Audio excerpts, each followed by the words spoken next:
The following program on the ARRL 100th Centennial Convention in Hartford, Connecticut is made possible by Nearfest, the largest ham radio gathering and flea market in New England, and by K1OIK.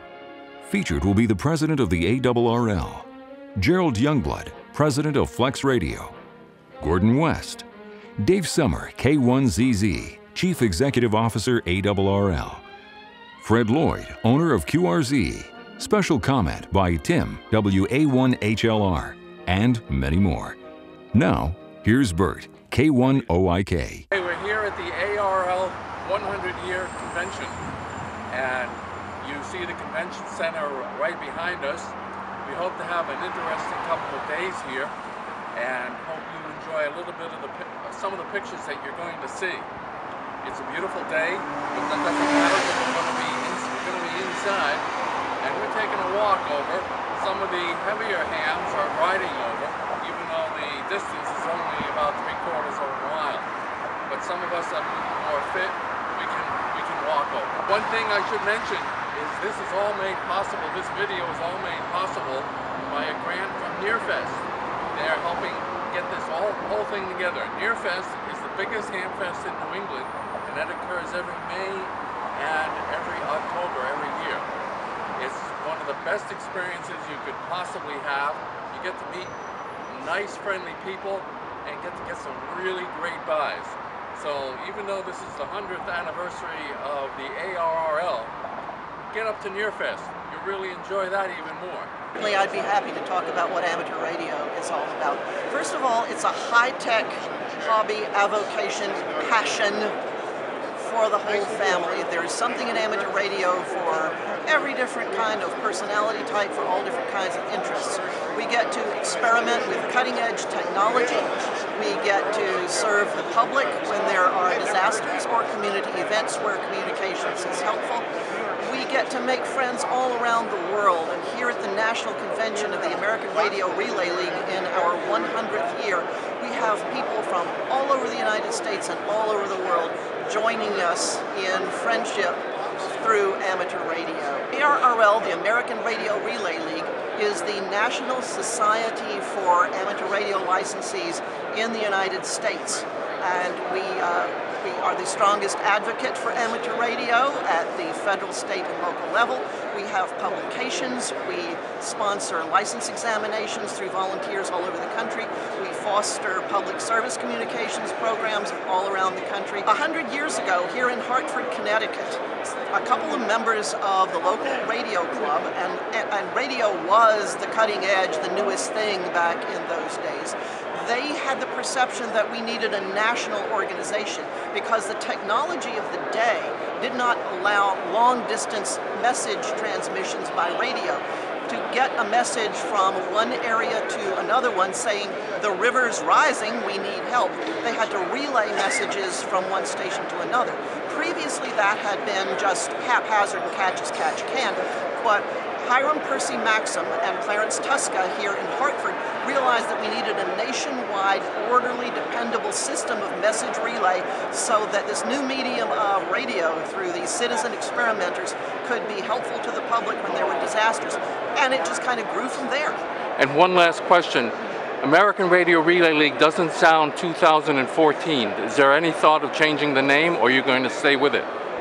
There is no thought of changing the name. We are the National Association for Amateur Radio, and there is still message relay going on. Sometimes it's going on through older means of operation, such as voice, such as Morse code, for folks who still enjoy it. It's also being done through modern digital communications protocols. So the relay of messages, especially during times of emergencies and disasters, is still a big part of what amateur radio does. And it's been our name for 100 years, and we're proud. Well, we're here at the ARRL 100th, and let me tell you, there's been a lot of changes in the amateur radio licensing field. Probably the biggest one I've seen is when we went from FCC exams over to volunteer examiners conducting the test. That program has worked so well because it allows new applicants to test in any area that maybe the FCC is not close to. As for getting new folks in, we're up about 3 to 5%. here we are in 2014, and that's exactly where we want to be, showing that the amateur radio service is growing and growing. You know, the big advantage to everyone's program, mine and the leagues and many of the other folks that are here today, is that each book has its own audience. And the big advantage, I think, of my program is I come with a book. I publish my phone number in the book, and I'm out here right with the students, so I hear firsthand what works and maybe what doesn't work, and that allows me to stay up to date on all that's happening with ham radio and my students. K1JJS. And what is Nearfest? Nearfest, the New England Amateur Radio Festival. We are running our 16th event coming up this October, and we have all kinds of commercial vendors, huge flea market, 2-day event, lots of fun. Deerfield, New Hampshire, best place on earth. Nearfest entry per person is $10. There is plenty of free parking outside of the event. If you want to park inside, another $10. And the Fair Association does charge camping fees, but we do have camping overnight. The 6300 is the little brother of the 6500 and 6700, and it fits a real important price point in the market that a lot more hams can afford. And so we felt it was really important to come out with a product in that price point. The 6300 has 2 pan adapters and 2 receivers, and the pan adapters can be up to 7 megahertz wide. The radio covers from near DC all the way to 54 megahertz.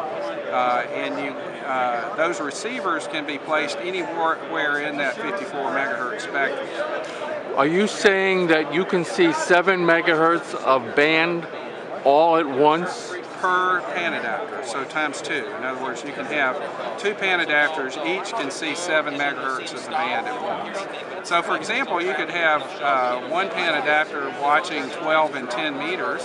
You could have another one watching 160 and 80 meters.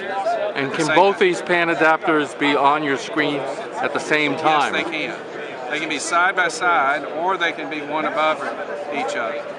Now, but you're using one antenna on this, correct? One antenna, that's correct. The 6300 has a single antenna that is digitized by the radio. So if you're trying to listen to 15, 12, and 10, and you're also listening to, say, 40 and 75, you're going to have to use that same antenna. Right, that's correct. So you would want to use a wideband vertical or something like that? It's preferable, yes, if you can. Now, I can tell you, even narrowband antennas will receive across multiple bands. Right. You can still, especially the lower bands, you can see across multiple. What kind of reception have you had with the 6300? Well, we sold out our first 3 months of production in about 10 days. 6300 is $24.99 for the base unit, and the option that you can purchase with it is a built-in antenna tuner, and then you can also purchase what we call the flex control, which is a knob that you can program to do various functions. The older series now, the 1500, 3000, and 5000, that use power SDR. Have you stopped upgrading power SDR? Have you gotten past that? We, believe it or not, while we were developing the 6000 series, we came out, I think, with 4 or 5 different upgrades to Power SDR. Now, those have been, Power SDR is fairly feature rich because it was developed by Flex Radio over 11 years, actually. So it's pretty feature rich, and we'll continue to upgrade and enhance it over time, but it won't be at the same rate as the 6000. What's next? Is there a 7000 series, 8000? Oh my goodness, we just got the 6300 out trying to keep up with production now. But at some point when you had when you came out with the 1500, 3000, 5000, you were probably thinking about a 6000, about another series. Are you thinking about anything further beyond? I haven't even gotten around to having strategic planning yet. So. QRZN is the Facebook of ham radio, social network for hams all around the world. A new ham gets connected into the worldwide community and immediately finds out what other hams are in his area, what other hams share the same experiences, and where he can go to find out more. You can research everything about call signs. You can find out which call signs are available. which call signs are in his neighborhood. It's the resource for looking at call signs. What if he needs help on setting up a rig? Is there any kind of a forum that can help? We have a very active forum on the QRZ site where people from all over the world will log in and discuss everything there is about radio. You can ask virtually any question about radio and get help from other people almost instantly. Do you have to pay to be on QRZ? QRZ is available at no charge. We do have certain subscriptions for some premium features, and we appreciate donations. The logbook is a fully functional logbook. You no longer have to install logging software on your computer. Instead, you can go to QRZ and log the information right there while you're online. How many users do you have now? 550,000 users are currently enrolled in QRZ. Any problems that members have? We have hired a full-time support person to take care of user issues. We handle about 100 support requests every day, and nearly all of them are resolved within the same day. Okay. My hope in having the convention here was that we would have people come from all over the country and all over the world, and that they would be here for a few days, and then they would head home feeling better, even better, about being part of ARRL and amateur radio, and I think we achieved that. We only get to do this once, and so we wanted to make it an event that would be special, not only for the people who are here, but also for the folks who are sharing it with us through video and YouTube. I'm sure there will be a lot of this that will be up on YouTube eventually, and also for posterity, because this is part of amateur radio history. We've had some folks here who were at the 50th anniversary convention, which was held in New York City, and so that really brings home that 50 years from now we'll have people looking back at us, and I hope that they are as grateful for the legacy that we have left them as we are for the legacy that we received from our predecessors. We regard this as an investment in the future. We didn't start out with the intention of breaking even. We thought it'd be a pleasant surprise if we got more attendees than we anticipated. We're right just about where we expected to be. So we can, for a once-in-a-century event, we can afford to invest a little bit more than we're taking in on it. So we won't know for a while how the numbers come out, but we've done very well with membership renewals and life memberships and publication sales. So at this point, we have every reason to be happy. At every forum, they warn us not to do what I'm doing right now. Is there a Connecticut law that prohibits the recording of these forums? I think that's a convention center rule. I'm not actually familiar with exactly what the restrictions are, but we do have some of the presentations on video, and we do have the right to use them. You've done an excellent job here today, so I think everybody that's come really will appreciate it. Well, thank you, Bert. I really appreciate that from you. He was here today, and people have been generally very cooperative, with one exception. CQ Magazine did not want to do an interview, and I told him I would keep the interview positive. But he said that there were too many people around his booth, and he couldn't do it. Except there was nobody around his booth, and he couldn't do it. So I'm a little bit concerned about CQ Magazine. We know they missed a couple of issues. So what's their situation? If you're concerned about reliability, you get to go to a great ham fest called Nearfest, and that'll be in the fall this year. And you can go in, stay on the campgrounds, you can sell, and the cost is very, very reasonable. Tell me about the size of the flea market here compared to the size of the flea market at Nearfest. Well, the flea market at Nearfest can fill up the entire camping area, and we sometimes have to, utilize the lower parking area, which is a very, very sizable amount. If you look here and you look at this, the amount of the tables here and the rows here, we're much, much bigger than this.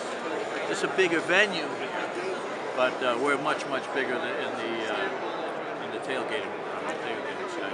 I noticed it says Sergeant of Arms on one of your placards there. What is that all about? Well, at Nearfest, we have sometimes up to 3,000 people. And of course, everyone has to behave. And occasionally, hardly ever, but occasionally, you will have, you know, someone who forgets that there are rules and regulations. And I have to make sure that those people follow the rules. So it's a good family experience. It's an excellent family experience. Kids, you know, the whole bit. Ham radio is a wireless licensed communication service in the United States. It involves individuals who commit to both public service, the advancing of the radio art, the advocacy of international goodwill, all through their love and enjoyment and advocacy of wireless radio. What will hams see here today that come in? Yeah, we have 60 hours of forums and presentations and breakout sessions throughout the next 2 days. We have a big, huge exhibit hall with amateur radio manufacturers and dealers. And we have a great number of different ceremonies, including a big banquet tonight on Friday. It's the 100th anniversary of the ARRL in Hartford, Connecticut, and we're about to leave the convention. I hope you enjoyed what you've seen here today. I'm going to get my little moped started up and we're going to head off back to Cape Cod. I've got to find a helmet because when I cross the border into Massachusetts, a helmet is required. But strangely in Connecticut, a state that is totally over-regulated, no helmet is required.